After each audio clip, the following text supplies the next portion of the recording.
Hi, you might have read The Great Gatsby and you might consider it as a sort of doomed love story, but do you know what it's actually about?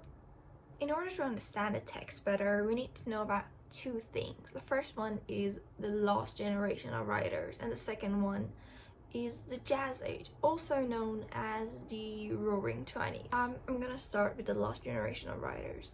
This refers to the generation of writers after the First World War. And lost in this context does not mean forgotten or ignored, but it refers to the disillusionment and the alienation the writers felt after the war.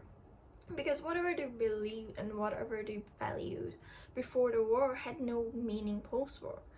And everything was different, everything was changed. And we see this disillusionment in their works. Characters are morally ambiguous and they're usually damaged.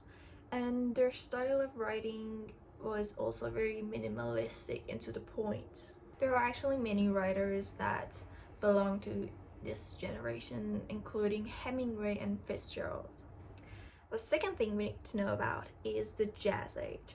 And this term was actually popularized by Fitzgerald himself, and it refers to the period of time that jazz was widely popular in America, and actually symbolizes a very drastic change in culture and social behavior, and also values, whatever they valued. Or as Fitzgerald says, the parties were bigger, the buildings were taller, the pace was faster, and the morals were looser. Now let's talk about Fitzgerald a little bit. He was born in 1896 in Minnesota and attended an Ivy League university, but he never finished his studies and dropped out in the middle of his studies to join the army. He then falls in love with Zelda, who is the daughter of a judge or lawyer. I'm not sure.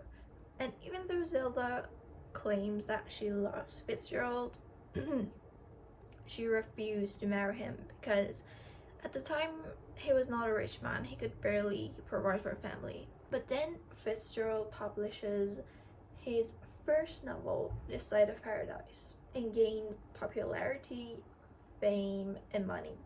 So they get married. Now it's 1924. They both move to France so that he can write The Great Gatsby. At this point of their life, they were really spending that money.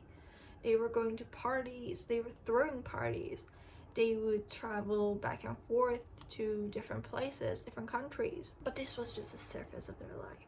They were both suffering from alcoholism, and Zelda was suffering from serious mental illnesses. In 1940, Fitzgerald dies because of a heart attack, which was actually caused because of his previous alcoholism.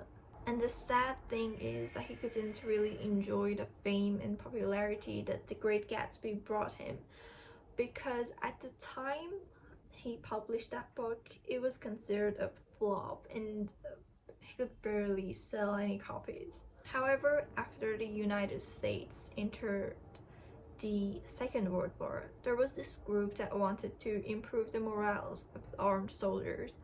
So they provided a lot of books, a lot of different books actually, to the soldiers. And one of these books was The Great Gatsby. And it got really popular with the soldiers and then other people, to the point that this book has sold over 25 millions to this day.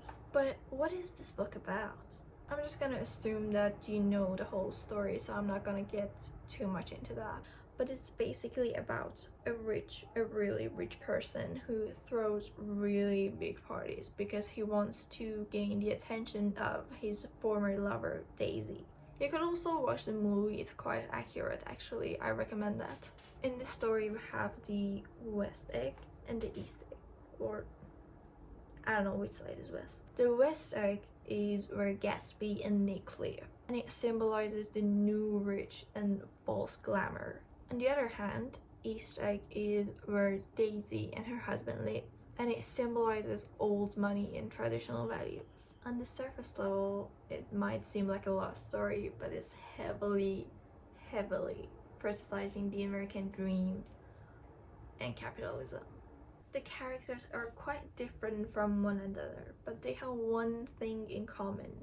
They all lost for wealth and position. We see Daisy marrying Tom because of his money, and we see Gatsby making money because he wants to be worthful of Daisy.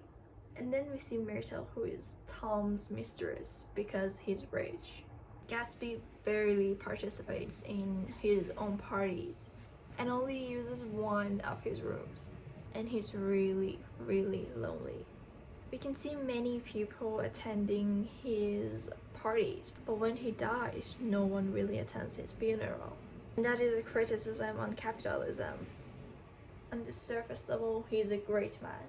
He has reached this American dream, but deep down he's hollow and empty and alone, and is trying so much to be what he's not.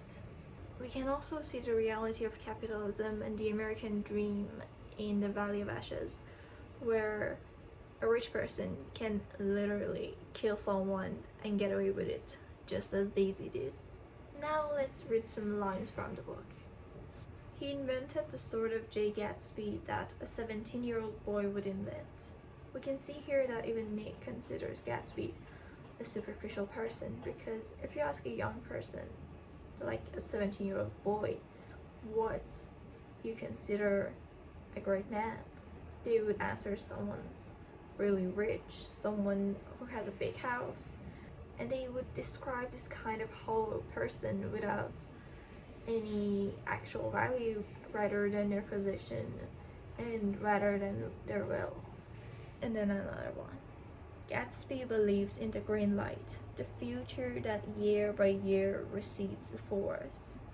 This is about the American dream. That green light symbolizes what Gatsby wants to be and his dreams and his hopes. And this is really interesting because the first time Nick meets Gatsby is when he is reaching his arm toward that green light. In conclusion, we can see how Fitzgerald was criticizing and was against this American dream. The American dream that he experienced firsthand and even caused his death. That was all I had to say. Thank you for watching.